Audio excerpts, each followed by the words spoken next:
welcome back. If you're new to my channel or simply not yet subscribed, definitely make sure to hit the subscribe button. Don't forget about the giveaway. It's almost Halloween, which means you have very few chances to enter left. All you have to do is make sure to like this video, hit the subscribe button, and comment down below what you are going to be this Halloween. Nice, simple, easy.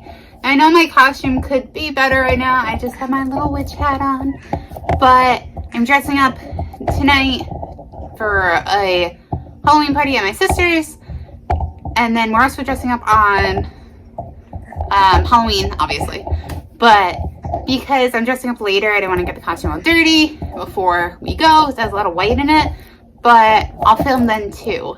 So you'll still get to see it. Anyways, what is spookier than dying because of a ghost? That is what we're going to get into today. Death by ghost. So it's very controversial whether or not a spirit can actually kill you or cause you to die. I mean, I guess those are kind of the same things, but I'll let you guys decide after hearing these true stories. So sit back and get a drink, maybe a blanket, and get ready to get spooky. If you hear chewing, that's Luna. She is chewing my tripod. So this is the first one. I have actually a decent amount for you guys, so you're not going to want to miss a single one of these because they're pretty crazy. So this is the first one. In the early years of the 19th century, West London's Hammersmith district was full of rumors about a terrifying apparition that was haunting the area's graveyards. Local people reported seeing this figure in white. It had a glass eye and it had horns. It would emerge suddenly from the shadows, and it would wail and moan. Now, after a pregnant woman claimed to have been attacked physically by this being, and a wagon driver actually abandoned his passengers and horse at the simple sight of this creature. News spread about this ghost pretty rapidly. It was said that this ghost may have been a man who had recently took his own life before he was buried in the churchyard's ground. So these reports were taken so seriously that armed patrols were sent out to arrest the ghost. Yeah, arrest a ghost. And it wasn't long before one of them, was an officer by the name of Smith, encountered the ghost. So he fired a shot from his gun at what he believed to be a ghost. It wasn't a ghost. It was Thomas Millwood, who was a man. He was a plasterer. So because of his job, he had a lot of white covering him. He was also wearing white clothing because, you know, he's working with a lot of plaster. The white clothing signified his trade. This murder trial was one of the most unusual ones in history. Smith was eventually sentenced to death. However, he did receive a royal pardon. It's not like he knew it was a man. He believed it was something else. So now Thomas Millwood's spirit didn't rest easy. I mean, he was shot literally in cold blood, basically. Like, to him, he shouldn't have died. His body was brought to the Black Lion public house, and to this day it's believed that he still haunts the premises. He whispers in people's ears, he bangs on walls, he makes loud footsteps over the bar area. Now that one wasn't necessarily dying because of a ghost, it's just people thought he was a ghost. But it gets spookier. Now the next one we have is placed back in the early 1920s. King Tut. Now if you don't know King Tut, I would be genuinely surprised. He is one of the most known pharaohs to have been uncovered. So King Tutankhamun was discovered in the Valley of the Kings, which was an ancient Egyptian burial site that dates back to the 16th century BC. Now, this tomb was virtually undisturbed. This tomb was uncovered by Howard Carter, who was a British archaeologist, the 5th Earl of Carnarvon. Now, the discovery of King Tut's tomb was huge. It literally swept the world. It wasn't long before rumors and stories about the Pharaoh's curse started sweeping the nation. It was said that there would be a curse on anybody who desecrated the Pharaoh's tomb. And shortly after, Lord Caravan himself, so one of the founders of the tomb, met an untimely death in Cairo. Not only him though, but there was a string of deaths with people who either found the tomb or worked on it, on like the discovery in some way. Among the death toll was Arthur Mace, a member of the excavation team, who was killed by arsenic in 1928. Richard Bethel, Howard Carter's secretary, who allegedly was smothered to death in his sleep in 1929. And Sir Archibald Douglas Reed, who was responsible for x-raying the pharaoh's remains. And he was a victim of a mysterious death in 1924. Now, there's a lot more to the pharaoh's curse. It's actually very interesting. And it's said that there was, I don't remember right now because my mind's going blank, and if I don't have my research all in front of me, I get all like jumbled up.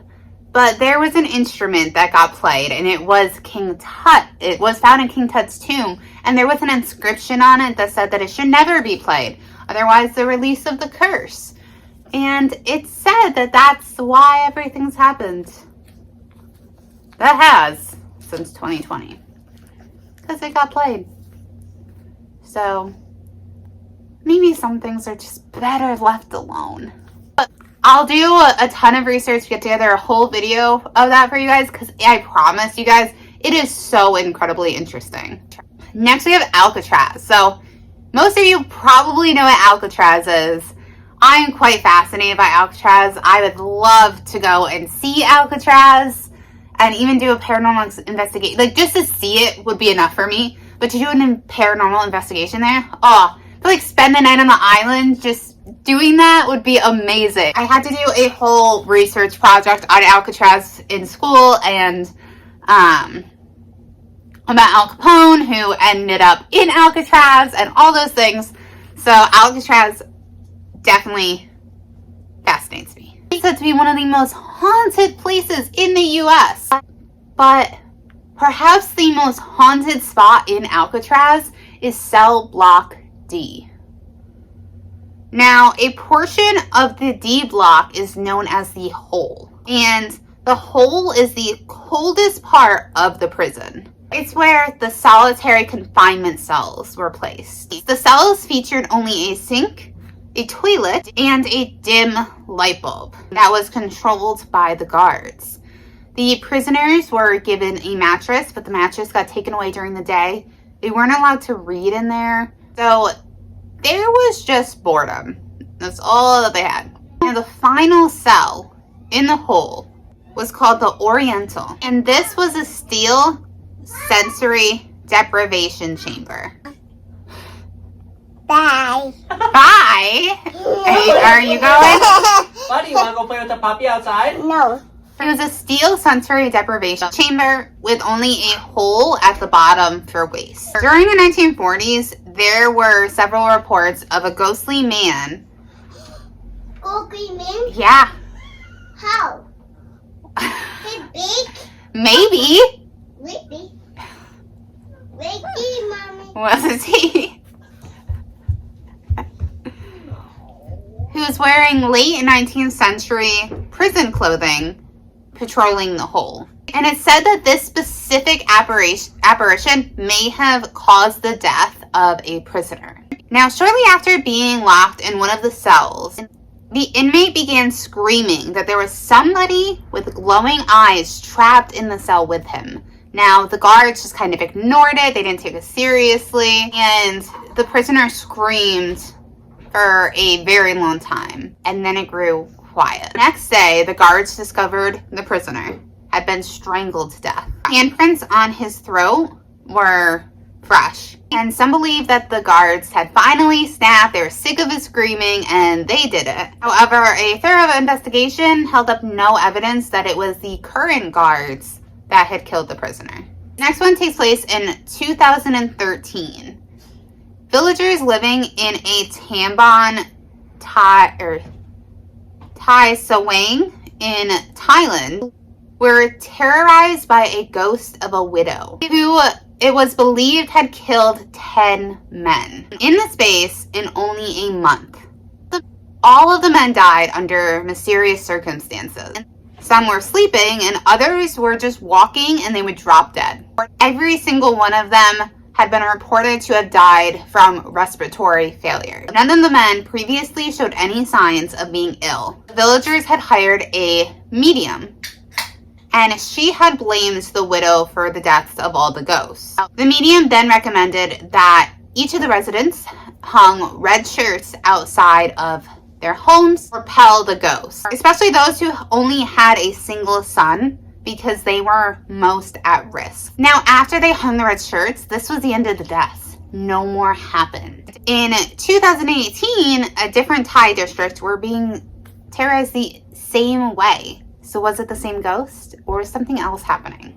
The fifth story I have for you goes back to Kentucky in 1938. A man named Carl Pruitt came home one day to find his wife in the arms of another man. So he was quite mad, reasonably so. He strangled her to death with a chain before he killed himself. The other man had fled. Now, after Pruitt was buried, visitors to the graveyard noticed that there was a discoloration starting to appear on his tombstone. And this discoloration looks very similar to an imprint of a chain. So it wasn't long before people started messing with it. A boy, trying to impress his friends, threw a rock at it and it chipped off a piece of the tombstone. Immediately after, he fell victim to a freak accident that claimed his life. His bicycle chain somehow came off and strangled him on his ride home. Now, the mother of the boy was quite devastated, so she took her rage out on the tombstone. She repeatedly hit the tombstone with an axe. The following day, she was found strangled by her clothesline, wrapped around her neck as she was hanging laundry. There was another incident. A farmer fired a gun at the tombstone while he was passing it with his wagon. The horses sped up. They were frightened by the gunshot, and the farmer was thrown off the wagon. Now, that's not the crazy part. The crazy part is as he fell, one of the reins wrapped itself around his neck and strangled him. So now we have multiple strangulations after they're doing something to his grave, and that's kind of, a little bit more than just a coincidence. Then 2 policemen, after all of this had happened, decided to take photos of themselves in front of the tombstone. And when they drove away from the cemetery, noticed that they were being followed by a bright light. And as they sped away, they crashed directly into a fence and one of the policemen died.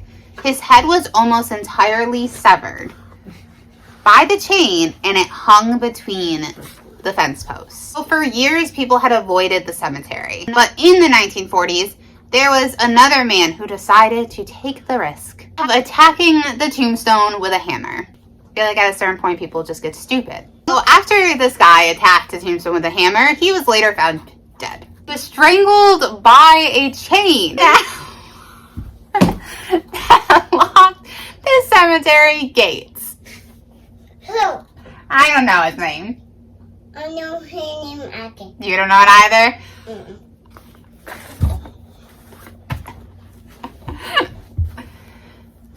Well, shortly after, the cemetery was stripped and the grave was removed. So nobody else could die at the hands of this ghost. What? No, we want to go on my haircut. You don't have a haircut. Yeah, me do haircut. Mommy hasn't cut your hair in like a month. Yeah, mommy do cut my hair. When not they, yeah. So then in the 19th century England, coroners and jurors relied on the evidence of testimonies to determine the cause of death in cases where the deceased was believed to have died an unnatural cause. In Bristol in 1841, a test was held into the death of Patrick Hayes. Hi. He was an aged laborer who had fallen down the stairs and died.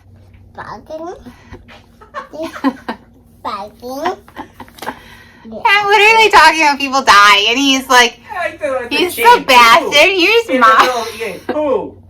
Who, Mommy? Aww. Do you want to come say hi too? Her baby mom come say hi too. Hi, guys. Hi, guys. Get him. Get him, Luna. Get him, Luna. So, Mary Croker, who was the wife of the landlord of the inn, gave the testimony that she had heard the sound of the deceased as he fell down the stairs. She shouted out asking who had fallen. And the reply in the deceased voice said, "It is me and I am dead." Not really sure. So it must have been his spirit that she was referring to. So in her questioning under oath, Mary Croker informed the coroner that the man had clearly seen the house's resident ghost. It was a lady wearing a silk gown who had already killed 2 or 3 of her former lodgers by scaring them to death. Now, in the mid-1800s in South Yorkshire, UK, a woman named Hannah Raylinson was officially recorded from dying by a fright. Raylinson and her husband were both Mormons, and they had recently moved into new rooms in Sheffield, and they had been introduced to a woman named Harriet. So one day, Harriet had been going down to the cellar of the Raylinsons' home when she screamed. She claimed to have seen the ghost of a terrifying blood-stained old woman. Harriet didn't only see this apparition one time. She said that within 24 hours that the apparition had appeared to her 5 times, both when she was awake and when she was asleep. Now, the Mormon congregation became obsessed with what was now known to be the Campbell Lane ghost. They collectively decided that the spirit must have been the victim of a murder who had been buried under the cellar floor. So people decided to take away 2 flagstones to find out what was beneath. As the night went on, a large group gathered to observe the proceeding, and they actually decided to cover the cellar's windows so people couldn't just keep coming and looking as they were trying to figure this out. So Hannah Raylinson went down to the cellar with a blind. What she had saw on the cellar steps caused her to faint, and when she fainted, she was not getting up. It was reported in the local newspaper that she had seen a woman in white who had rushed at her before vanishing. She was taken into another room on the first floor where her friends tried to revive her, and she briefly regained consciousness. And when she did, she announced that she could still see the ghost, complete with gashes around its neck in a blood-stained nightgown. The ghost had told her it was Elizabeth Johnson, who was a restless soul who had been murdered by William Dawson, her nephew, over a century earlier. Late Mrs. Johnson had told her that she had to leave the house because it was marked in her blood. Despite being a fit, healthy, strong woman, Hannah Raylinson died the next day. Death certificate officially recording the cause of death as sudden death in a fit believed to have been brought on by a fright. The next one takes place in the 19th century. It involves Jane Hossel, who was a 7-year-old girl from Lincolnshire, England, and she was said to have died at the hands of a spirit named Spring-Heeled Jack. Now, stories of Spring-Heeled Jack had been circulating for years before the death of this little girl. When Jane returned home one day, she was saying that her playmates had warned her that Spring-Heeled Jack was on his way to her hometown. Her parents were trying to console her, trying to calm her down, like, hey, like, there's no such thing as Spring-Heeled Jack. However, that night, Jane fell incredibly ill, and by the time the doctor arrived, she was unconscious. Only 6 hours before she died, she was quoted to say, "The ghost is coming." The coroner concluded that she died in a fright, laid the blame on Spring-Heeled Jack. A coroner's court jury found Jack guilty of the death of the little girl. Essentially means that a ghost was tried and found guilty for this little girl's death. The next one takes place in Germany at the Hinterkaifeck farm. And this is one of the 20th century's most puzzling murders. In 1922, this case would baffle German police, and it has still never been resolved. The Gruber family, who lives there, were social outcasts. The husband was notorious for beating his wife. Great thing to be known for. He also had a not great relationship with his daughter. He abused her. So, seems like a great guy all around. I see you're in the video. In late 1921, the Gruber maid named Briere reported hearing disembodied footsteps. Stop! She would hear disembodied voices and footsteps around the house. So she left her position very abruptly because she thought the farm was haunted. 6 months after Maria's departure, father, Andreas, saw footprints in the deep snow that surrounded the house, leading from the woods into the farm. However, there was no footprints going back. So Andreas immediately searched, but no one was found. That night, Andreas too heard the strange noises in the attic. The next morning, an unfamiliar newspaper was lying on the porch. A few days later, one of the house keys disappeared. Andreas saw scratches on the tool shed lock as if somebody had been trying to pick it. A few days later, the townsfolk began to wonder where the Grubers had gotten to, like what happened to them. So they went to the farm to check on the family. They made a pretty horrible discovery. The bleeding bodies of 4 members of the family had all been stacked on top of each other and covered up with hay. In the house, the rest of the family and the new maid were all found dead. There were signs of strangulation, but the ultimate cause of death was said to be a pickaxe. Every one of the bodies had been covered up in one way or another. And their date of death was March 31st. However, his neighbors reported seeing smoke from the chimneys after that date. There is also evidence of meals in the house that had recently been eaten. So again, after that date, and a bed that had been slept in. And the farm animals had all been fed. So no evidence of theft, and all of the jewelry and coins remains. Said no one has been caught for this crime.